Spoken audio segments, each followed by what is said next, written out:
Professor, me corrija se eu estiver errado, porque a minha Sim. praia é escatologia, soteriologia, estou me aprofundando agora na teontologia, mas enfim, essa questão da gramática não é muito minha praia. Se eu estiver errado, me corrija. Essa questão de Cowell aí também tem a ver com aquele lance do artigo indefinido antes do segundo theos, ok? Ah, eu, Isso, aquele o indefinido antes do segundo theos, lá em Em qual João passagem, mais ou 1:1. menos? João 1:1. Aqui, né? Isso. Isso aí é Cowell, exatamente. Exatamente, isso aí é o Certo. Cowell. Ali por volta de 1933, mais ou menos.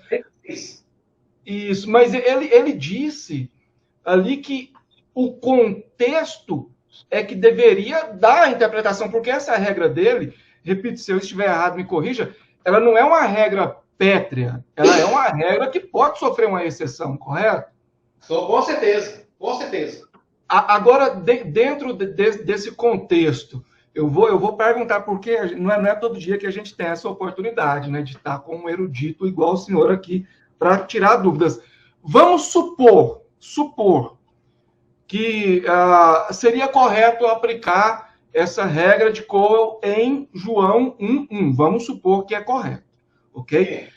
Em se aplicando essa regra, ela favoreceria o politeísmo, o unicismo ou o unitarismo? Se a gente fosse aplicar ela de forma literal e conjunção, se fosse correta, em João 1:1, ela favoreceria mais o politeísmo, o unicismo ou o unitarismo?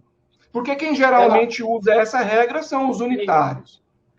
ela favorecia o unicismo. Por quê?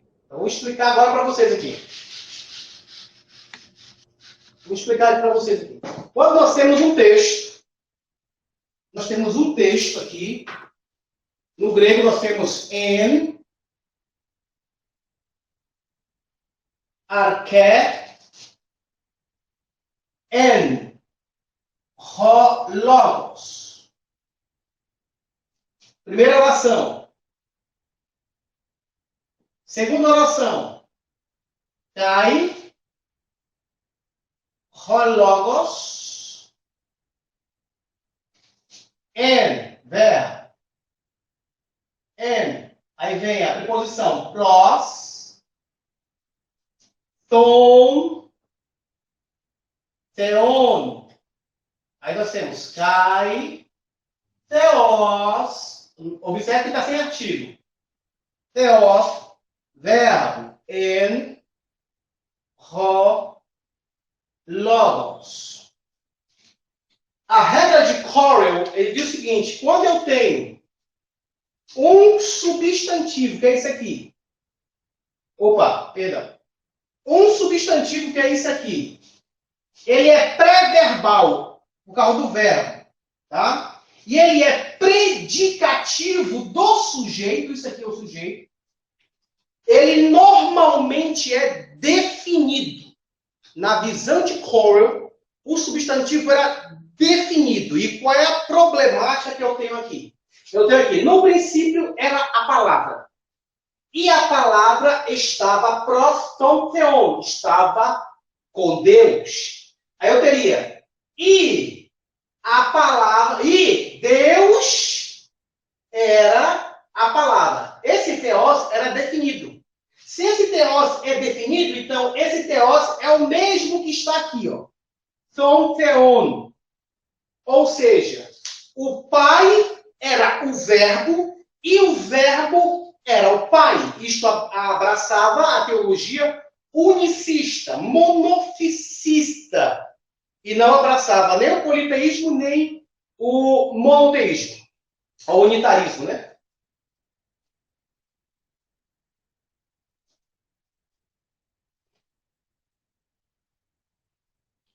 Está fechado o seu microfone, meu pastor. Meu professor, está fechado. Perdão, é porque geralmente eu observo que a maioria das pessoas que recorrem a esse recurso, a essa regra, aí são os unitários. E dentro desse lance e relance que ela implica, de fato, ela favoreceria mais o unicismo do que o unitarismo. O negócio é que, às vezes, muitas pessoas não compreendem isso aí. Eu sei que o senhor é trinitário, né, é trinitariano. Inclusive, muitos trinitários, às vezes, vão defender a trindade e usam argumentos unicistas ou que desembocam em unicismo. Então, desde já fica aí o conselho, antes de entrar em debates, antes de querer expor a opinião de uma forma mais enérgica, seja nas redes sociais, seja, enfim, é bom dar uma analisada nisso aí, porque ainda mais hoje em dia que tudo fica gravado, né? Deixa eu só fazer um adendo aqui dessa sua fala. E realmente, muitos trinitários, por não entender o texto, né, por causa da influência trinitária, gente, eu ensino gramática e sintaxe. Eu não deixo a minha teologia, a minha crença ser influenciada, ou a gramática, ou a minha crença influenciar a gramática. Eu não posso fazer isso. Eu tenho, dentro da minha formação, eu tenho uma fidelidade com a língua grega, quer eu vendo ela discordando de mim ou não. Isso aí eu não posso. Eu tenho que ser fiel ao texto grego. E o que ocorre? Quando os trinitários dizem que theos, ou seja, e a palavra era o verbo, eles dizem o seguinte, que a palavra era Deus. Esse Deus que está aqui é o mesmo Deus que aparece aqui, ó. Tom teon com artigo definido. E não é um erro gravíssimo, porque confunde. É uma ideia unicista em dizer que Jesus é Deus e o Pai é Deus, portanto, parece que não tem uma distinção. No texto aqui, gente, Deus, o Pai, está com o artigo definido. E no grego ele está dizendo assim, ele é o Deus. Está caracterizando, definindo quem é Theon. E o outro aqui, ele como é um predicativo do sujeito, ele tem a qualidade, a essência de Deus. Mas o texto não confunde o Pai sendo o Deus. O problema é misturar a Trindade com gramática, ou achando que, por exemplo, Jesus é o Pai, Jesus é Deus, Deus é um, e não distingue personalidade. Esse é um gravíssimo erro, que as pessoas não sabem distinguir. Se Deus é um, mas é três, e não sabe se três é um. Eu falo aqui abertamente para qualquer pessoa, dentro da análise gramatical e sintática, né? O máximo que podemos provar a trindade, é o conceito trinitário. O conceito de trindade é a distinção da personalidade do Pai, do Filho e do Espírito Santo. Não se prova na Bíblia dizendo que Deus é um, ao mesmo tempo três, com exegese, necessariamente nesse sentido. Eu tenho que ir para um outro campo, é o campo filosófico, onde eu vou pensar, vou refletir, vou criar argumento para tentar entender o que se passa aí. Então, é uma outra área da interpretação. Mas se você for ler só o texto bíblico, você nunca vai encontrar que Deus, ele é um, mas ao mesmo tempo três. Você nunca vai ver isso. Você vai ver Jesus sendo chamado de Deus, o Pai sendo chamado de o Deus, e o Espírito Santo sendo chamado também de Deus.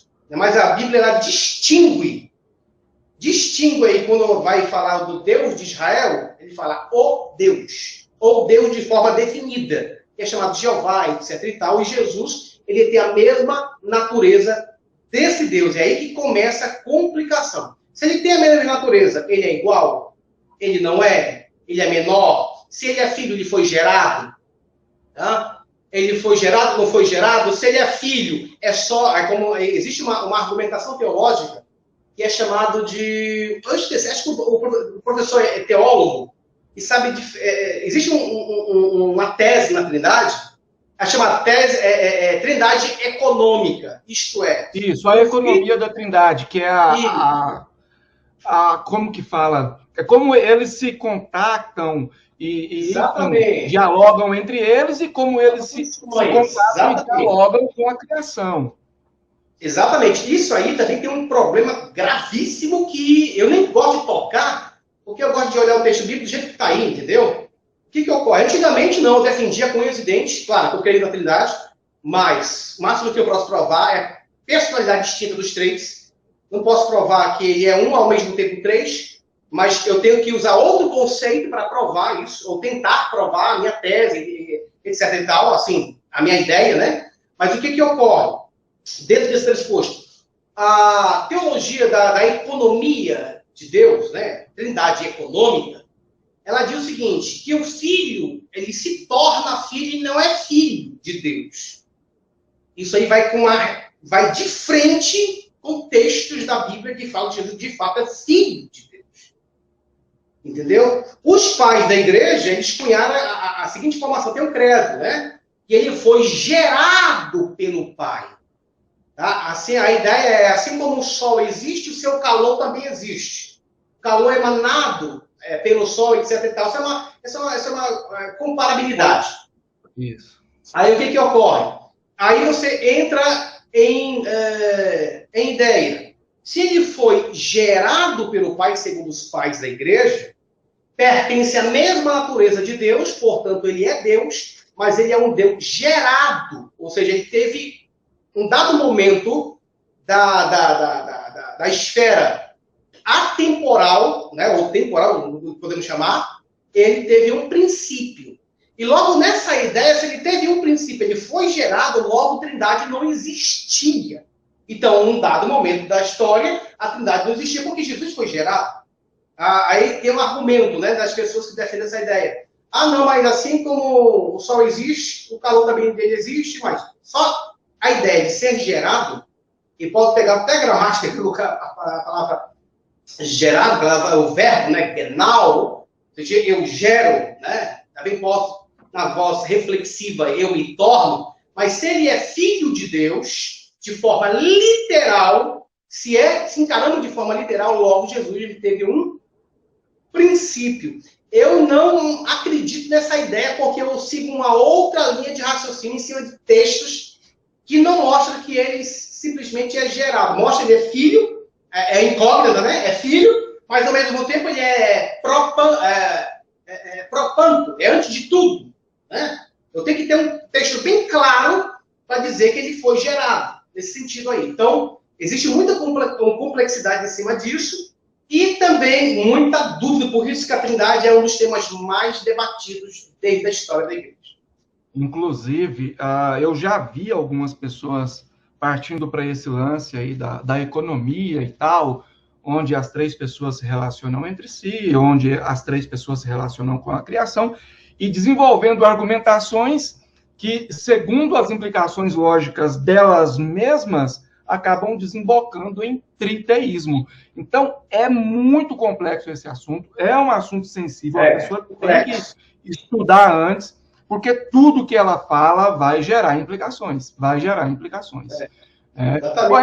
E é um assunto bom também, mas eu tenho que passar para a próxima pergunta.